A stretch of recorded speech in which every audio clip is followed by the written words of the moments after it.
Hey everyone, Noir here. Let's get into today's Reddit story. My name is Emily Carter, and I am 30 years old. For the last 7 years, I've worked in construction. It was never a fallback because I lacked other options. I earned an associate's degree. I've always been good with numbers, and talking to people has never been difficult for me. I chose this career because I enjoy it. I take pride in it, and everything I earn comes from honest work. When the day is over, I can look at a building, a wall, or a structure, and honestly tell myself that I helped create it. My hands are rough from years of labor. The heel of my left boot is worn almost flat. By quitting time, I smell like fresh-cut lumber, dust, and sweat. None of that has ever embarrassed me. The only time I questioned it was after my own mother made me feel as though I should. That happened during the second week of November when she called me. I was driving home after a 12-hour shift at the construction site. I still had my reflective safety vest on, and the windows of my truck were rolled down because the heater always made the cab unbearably warm. When my phone rang, I expected an ordinary conversation. Maybe she wanted to talk about Christmas, or maybe she needed me to stop by the grocery store for something. Instead, there was a long silence before she spoke. It was the kind of silence that tells you every word has already been practiced. "Kira, sweetheart," she finally said, "about Thanksgiving this year." I smiled and told her I was already planning to bring my sweet potato casserole, the one Dad always goes back for a second helping of. She paused again before speaking. "We're doing things a little differently this year. Your brother Ryan is bringing someone, a young woman. Apparently things are getting serious between them, and he really wants to make a good first impression." I told her that sounded great, and I truly meant it. Ryan was 26 years old, and most of his dating life had been a revolving door of short-lived relationships that barely lasted 3 weeks before ending in some ridiculous argument through a group chat. If he had finally met someone worth keeping around, I was honestly happy for him. Then my mother's tone changed. Her voice became quiet and cautious, almost like she was delivering bad news she wished she did not have to repeat. "There is just one problem," she said softly. "Ryan asked us not to invite you." Everything inside me froze. My truck kept rolling down the road, but it felt like time itself had stopped moving. "He thinks," she continued carefully, "that your job could make her uncomfortable. He is worried you might show up wearing work clothes or start talking about construction, or she might ask what you do for a living. He said it could become awkward." Then she repeated the part that hurt the most. "He said your blue-collar job would embarrass him in front of her." For several moments, I could not find a single word to say. I just kept my eyes on the highway and focused on breathing. "We did not want to hurt your feelings," my mother added, trying to soften the blow with words that sounded nothing like an apology. "But this dinner is important to Ryan, and he really wants everything to go well. You understand, don't you?" Right then, something inside me became completely silent. Not the peaceful kind of silence that comes from acceptance. It was the silence that happens when you stand on the edge of something painful and force yourself to think before making your next move. For a second, I wanted to argue. Part of me wanted to cry. Another part wanted to tell my mother exactly how disappointed I was that she had delivered his message instead of standing up for me. She could have told him no. She could have reminded him that families do not exclude each other because of someone's profession. She could have defended her daughter. Instead, I simply answered, "I understand." She believed I meant I accepted their decision. I meant something completely different. After I ended the call, I stayed parked in my driveway for almost 20 minutes. Across the street, my neighbor's little girl was covering the sidewalk with colorful chalk drawings. She sketched a bright yellow sun, a crooked little house, and a family of stick figures holding hands. I sat there watching her until the pressure in my chest eased enough for me to finally walk inside. That evening, I kept everything to myself. I did not call anyone. I never texted my best friend Megan, and I did not vent to my coworker Marcus, even though I knew he probably would have driven straight to Ryan's apartment to confront him himself.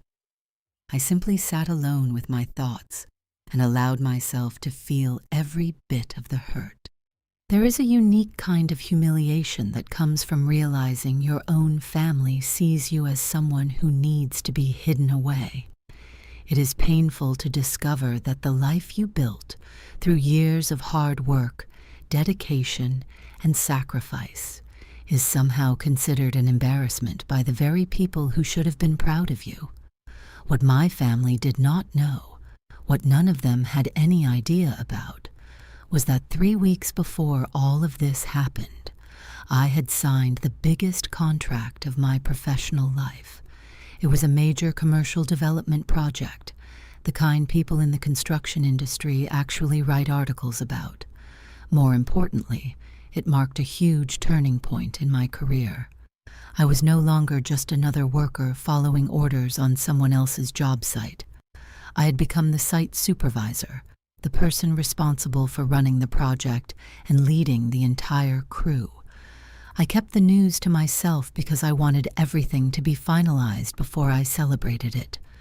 Once every document had been signed and everything was official, I planned to tell everyone during Thanksgiving dinner while we were all gathered around the table eating my sweet potato casserole. That moment was supposed to be special.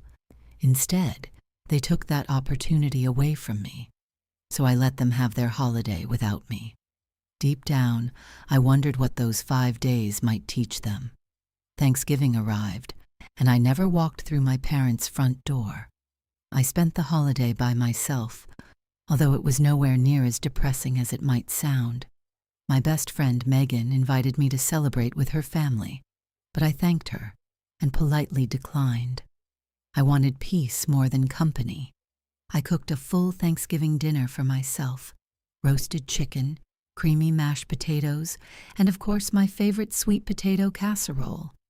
I refused to let Ryan ruin a recipe I had always loved. Then I sat down in my own apartment, at a table paid for with money I had earned through years of hard work. Every bill in that place had been covered because I showed up every morning, worked long hours, and did a job that many people would not have lasted 2 days doing. To my surprise, the quiet felt comforting. It gave me space to think. While I was enjoying that calm evening, I had no idea what was unfolding across town at my parents' house. The woman Ryan had invited was named Olivia Brooks. She was 24 years old, with bright, observant eyes and an easy laugh. That was how my mother described her later while trying to explain everything that had happened, stumbling over her words because she was attempting to tell the whole story at once. Sarah came from a family where construction was more than just a profession. It was practically part of their identity. Her father owned a successful mid-sized civil construction company in a neighboring state. Her older sister had recently earned a promotion to project manager on a major federal infrastructure project.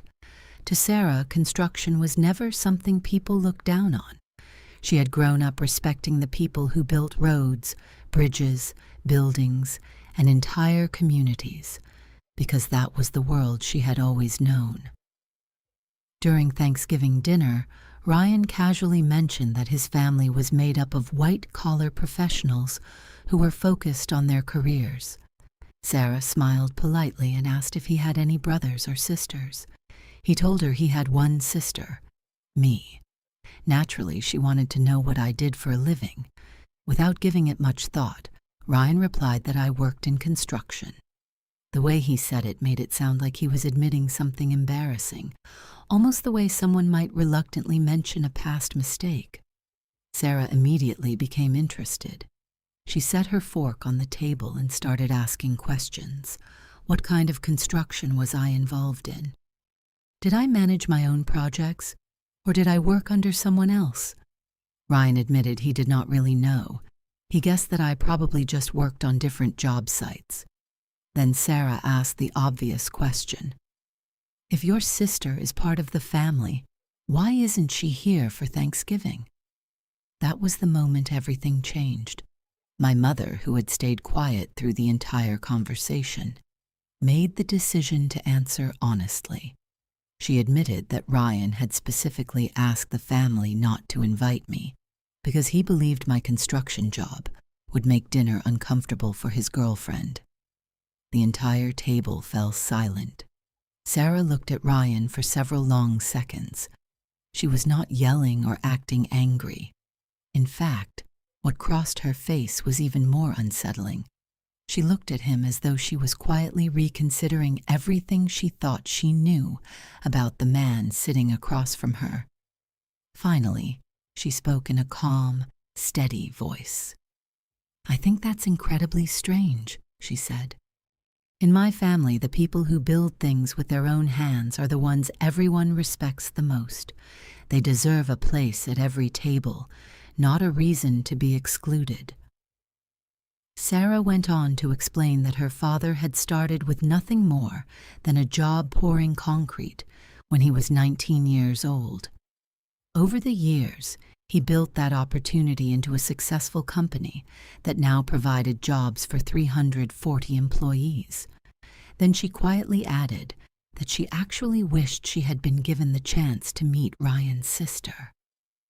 Trying to recover from the situation, Ryan forced a laugh and said he had only been worried because he thought the differences between our lifestyles might have made the evening uncomfortable. Sarah calmly shook her head. She told him she did not believe our worlds were nearly as different as he imagined, and if anyone was going to decide whether we had anything in common, she preferred to make that judgment herself.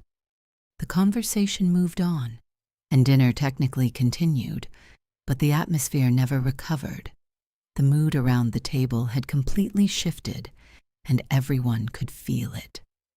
5 days later, on Sunday morning, someone knocked on my front door. When I opened it, I found my mother, my father, and Ryan standing outside.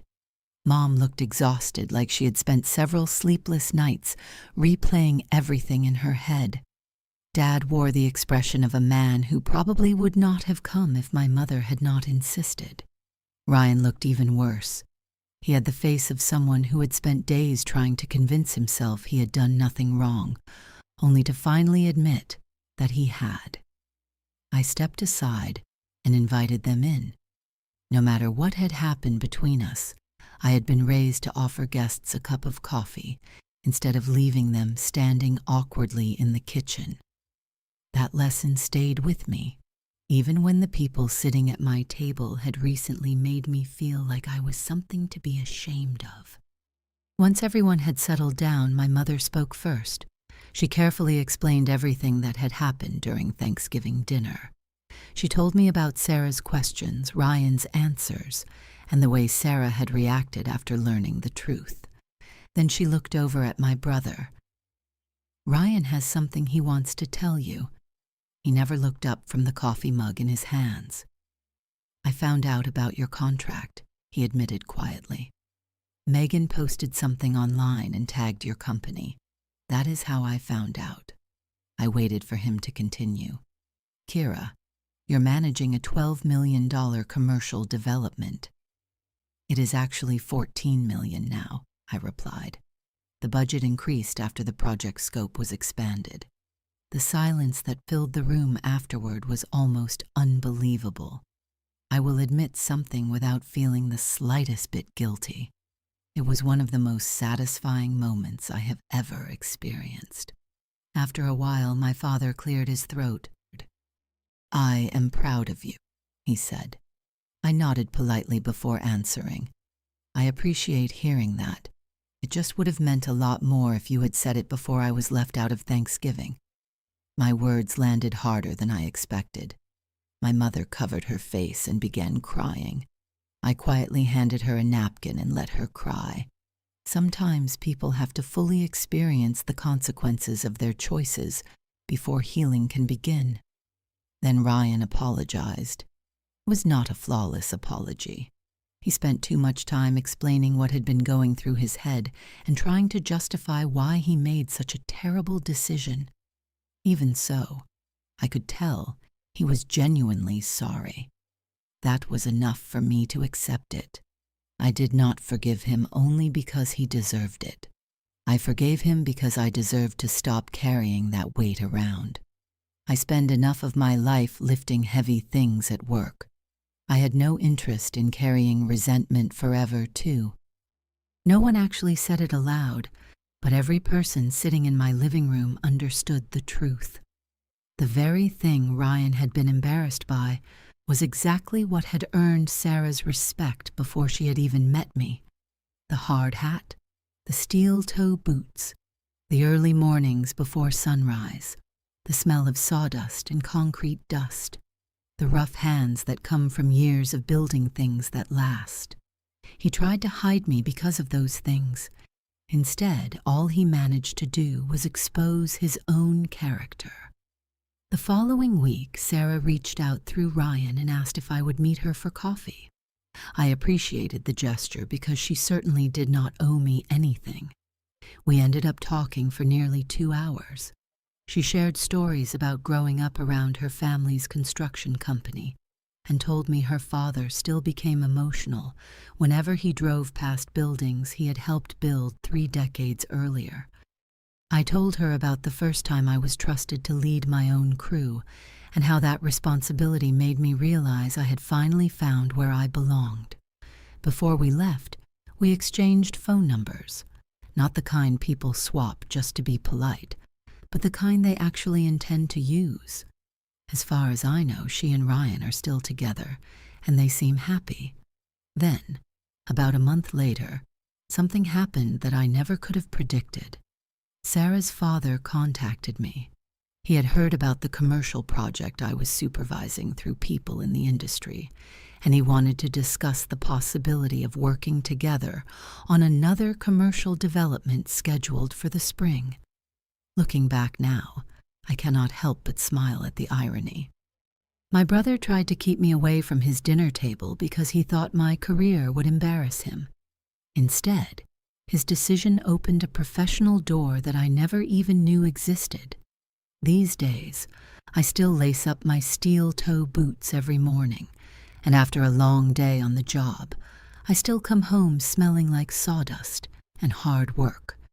The difference is that I have never questioned whether that is something to be proud of again.